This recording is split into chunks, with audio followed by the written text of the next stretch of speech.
From the open-cockpit biplanes that dominated the Spanish skies to the experimental jets that hinted at a new age of aviation, this is the aerial armada of the Regia Aeronautica. It is a story of artistic engineering clashing with industrial reality. A tale of pilots who flew agile, beautiful machines that were often outgunned and outnumbered from day one. This is the complete catalog of every major Italian military aircraft used in World War II. Let's begin. Fighters. The biplanes. The Fiat CR.42, the veteran, the hero of the Spanish Civil War. While obsolete by 1940, hundreds were still in service when Italy entered the conflict. Armed with two 12.7mm machine guns, it was incredibly maneuverable, a trait that Italian pilots prized above all else. However, against modern monoplanes like the Hurricane, it was a relic of a bygone era, relegated to night harassment and training duties. The Fiat CR.42 Falco, the last great biplane, the pinnacle of biplane design. It was arguably the best biplane fighter of the entire war, sturdy, reliable, and capable of outturning almost anything in the sky. It saw action from the sands of North Africa to the skies over Britain during the Battle of Britain.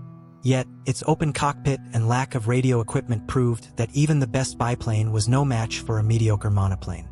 Fighters. Early monoplanes. The Fiat G.55, the Aero, Italy's first all-metal monoplane fighter with a retractable undercarriage. It looked modern, but it was hamstrung by a weak engine and poor armament, just two nose-mounted machine guns. While it fought well in Finland and the Mediterranean, it lacked the speed to catch Allied fighters and the punch to bring down heavy bombers. A transitional design that lingered too long. The Macchi C.205, the Lightning, the workhorse of the early war years. With its radial engine and humpbacked fuselage, it wasn't pretty, but it was rugged and incredibly agile. Could outturn a Spitfire, but it couldn't catch one. Its open cockpit, requested by pilots who wanted to feel the wind, created immense drag. A solid dogfighter let down by a lack of horsepower. The Reggiane Re.2005 Falco I, the American cousin, heavily inspired by the American P-35 Seversky. It featured integral wing fuel tanks which gave it decent range but made it a flying fire trap in combat. The Regia Aeronautica rejected it for widespread service, preferring to sell it to Sweden and Hungary, where it actually performed admirably. A profit ignored in its own land. But the war would not be won with radial engines and open cockpits. To survive, Italy needed German engineering fused with Italian aerodynamics. Enter the Serie 5. Fighters. The Daimler-Benz era. The Macchi C.205 Falco, the Thunderbolt, the game-changer. By mating the graceful C.200 airframe with a German DB601 engine, Macchi created a masterpiece. It was fast, climbing to 20,000 feet in under 6 minutes, and could finally tangle with the P-40s and Spitfires on equal terms. Its only flaw was its anemic armament. It struggled to bring down 4-engine bombers, but in a dogfighter's hands, it was lethal. The Reggiane Re.2001 R8, the Ram, the naval fighter that never was. Designed to operate from Italy's aircraft carriers, which were never completed. It used the same engine as the Falco but focused on wing loading and maneuverability rather than raw speed. It was a specialist plane, excellent at low-altitude brawling, particularly over Malta. The Macchi C.205 Veltro, the Greyhound, the finest Italian fighter of the war. With a powerful DB605 engine and 20mm cannons, this was the plane Italian pilots had been dreaming of. It could match the P-51 Mustang in speed and outmaneuver it in a turn. But it was a case of too little, too late. Industry could only produce a few hundred before the 1943 armistice, leaving it as a rare jewel in a crumbling crown. The Fiat G.55 Centauro, the Centaur, the industrial choice. The Luftwaffe tested this aircraft and declared it the best Axis fighter, even considering producing it themselves. It was heavily armed with 3 20mm cannons and incredibly robust. It was easier to mass-produce than the Macchi, but Allied bombing of Fiat factories strangled its production lines. A potential war winner that never had the chance to win. The Reggiane Re.2005 Sagittario, the Archer, the most beautiful fighter of the conflict. Sleek, fast, and heavily armed, it was a pilot's dream. It famously defended Naples and Rome against massive B-17 raids. However, its complex structure made it a nightmare to build. Only 48 were ever finished. It remains a legend of what Italian engineering could achieve when unconstrained by logistics. While the fighters danced, the bombers had to carry the weight of the war across the Mediterranean. Medium bombers. The Savoia Marchetti SM.79 Sparviero, the Hunchback, the symbol of the Regia Aeronautica. Despite its ungainly three-engine layout and fabric-covered fuselage, it was fast, reliable, and practically unsinkable. Originally a racer, it became the deadliest torpedo bomber of the Mediterranean, sinking dozens of Allied ships. It was the damned hunchback to its crews, loved for its ability to limp home with half a wing missing. The Fiat CR.42, the Stork, a twin-engine modern bomber that served in the Battle of Britain and Russia. It was robust but suffered from poor defensive armament and a lack of speed. By 1942, it was largely relegated to maritime patrol, unable to survive in skies dominated by modern interceptors. The Cant Z-1007 Alcyon, the Kingfisher, the Wooden Wonder, built entirely of wood due to metal shortages, this three-engine bomber was actually faster and more maneuverable than the famous SM.79. It served extensively in Greece and North Africa. Its wooden construction made it hard to repair in the desert heat, where the glue would sometimes dry out and crack, but in the air, it was a superb machine. Heavy bombers and attack.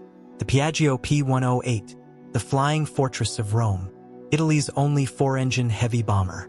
It featured remote-controlled gun turrets on the outer engine nacelles, a technological marvel for the time. It had long range and a heavy payload, comparable to the B-17. However, with fewer than 163 built, and plagued by constant engine fires, it was a strategic asset that Italy couldn't afford to maintain. Mussolini's own son Bruno died testing one.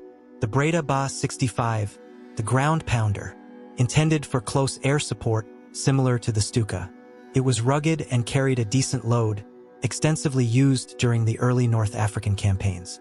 However, once enemy fighters appeared, the BA.65 was a sitting duck.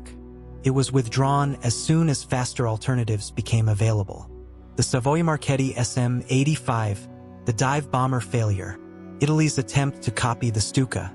It was an abysmal failure.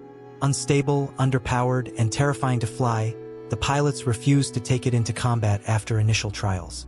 It was quietly scrapped and replaced by actual German Stukas supplied by the Luftwaffe. Italy is a peninsula, and the war for the Mediterranean demanded eyes on the water. This brings us to the seaplanes and reconnaissance fleet. The Cant Z-501 Gabbiano, the Gull, a high-wing flying boat that looked like it belonged in the 1920s. Slow and defenseless, it was nevertheless the primary search and rescue aircraft for the Navy. It saved countless sailors and airmen from the Mediterranean, often operating under the nose of enemy fighters. The Cant Z-506 Air-1, the Heron, a massive three-engine floatplane. It was a record-breaker before the war and served as a torpedo bomber and reconnaissance platform. It was beautiful and rugged, capable of landing in rough seas. After the armistice, it became a crucial transport for the co-belligerent air force fighting alongside the Allies.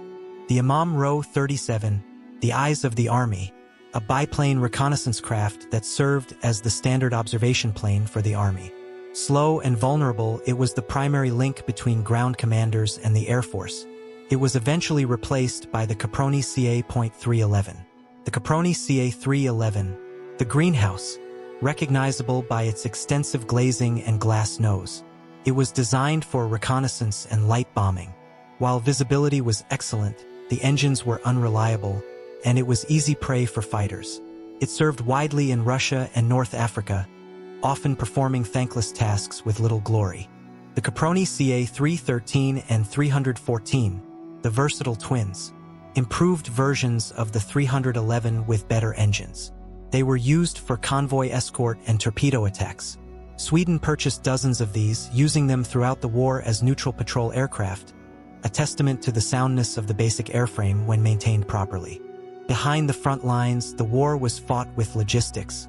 Moving men and material across the sea required heavy lifters. Transports and liaison.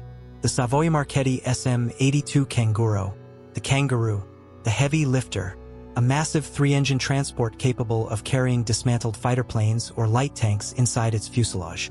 It set world records for distance and load before the war. It was the backbone of the air bridge to Tunisia, flying fuel and troops into the cauldron of North Africa until the very end. The Fiat G.12, the executive transport, an all-metal, three-engine transport used for high-ranking officers and urgent cargo. Fast and reliable, it was the preferred ride for Italian generals. It continued to serve well into the post-war era, helping to rebuild Italy's civil aviation. The Fiesler Phi 156 Storch, the German Loan. While German-built, the Storch was used extensively by the Italians for liaison and rescue. It was a Storch that famously rescued Mussolini from the Gran Sasso mountaintop. Prototypes and oddities. The Caproni Campini N1, the jet precursor, one of the world's first jet-powered aircraft. It used a conventional piston engine to drive a compressor, a motorjet. It flew in 1940, making Italy the second nation to fly a jet. However, it was slower than a standard piston fighter and gulped fuel. A technological dead end, but a bold statement of Italian ambition. The SAI Ambrosini SS4, the Canard Killer, a radical pusher fighter with the propeller in the back and wings in the front. It showed incredible speed and firepower in testing, but crashed on its second flight due to a mechanical failure, killing the test pilot.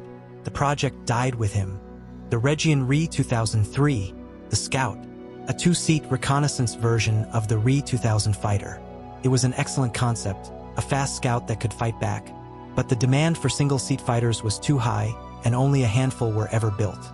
From the fabric-covered biplanes of the 1930s to the sleek, world-class interceptors of the Serie 5, the Regia Aeronautica was a force of contradictions.